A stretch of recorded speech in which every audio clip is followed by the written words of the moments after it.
Good evening! Welcome to another episode of Tube Amp Theta. Tonight, I shall show you how to use an oscilloscope to check that amplifier. It's pretty easy. Here we go.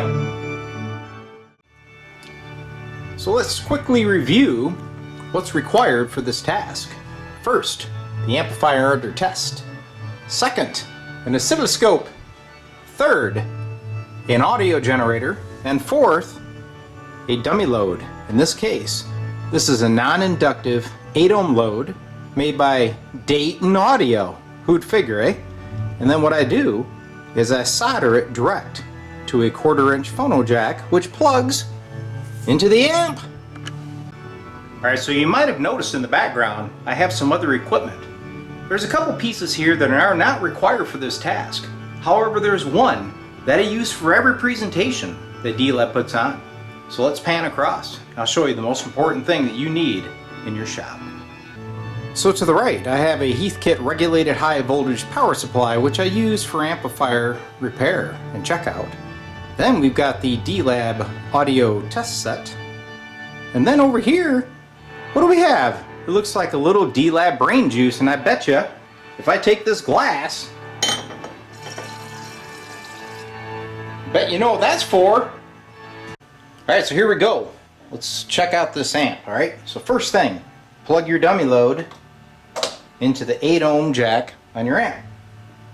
Let's turn the amp on and get her warmed up. And next, we're going to set up the oscilloscope to monitor the audio generator input to the amp. So here's the old oscillating television. Right now, I'm monitoring the input to the amplifier, okay? And this is coming from the audio generator.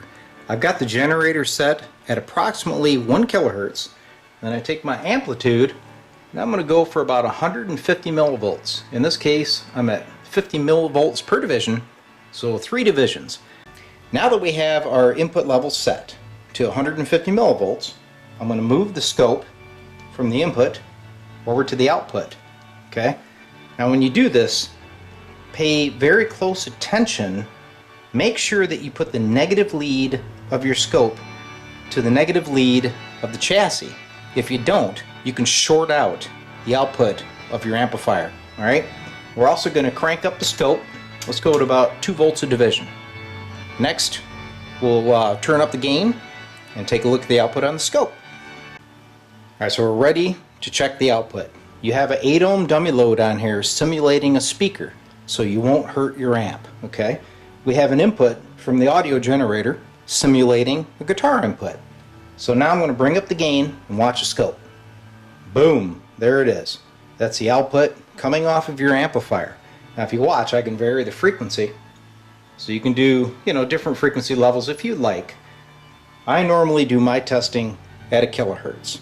And you can look at the symmetry of the sine wave, and you can tell if you have any issues. Now watch, I'll crank this jobber up and you'll see the breakup of the amp. Okay? Now this is about a 20 watt amp, and I've got a 10 watt resistor. So you can do that, but just don't do it too long. Okay? You know if you do, because you'll start smelling it. Alright, so this testing method is great for small power amps. And you can even put like a 40 watt amp on this thing. But you just can't run it very long. Otherwise, the resistor ain't gonna like it, right? That's why I've got the D-Lab audio test set. It's got 150 watt non-inductive 8 ohm resistors in it with watt meters. I use that if I'm really gonna bake in an amp for a while, but for the quick bench check, you can use this little resistor on an audio jack. It works like a dream. And you can buy that resistor from Parts Express. So there you have it, my friends.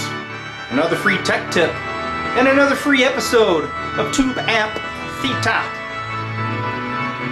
Tune in again. We'll do another one. Hope you enjoyed. See ya.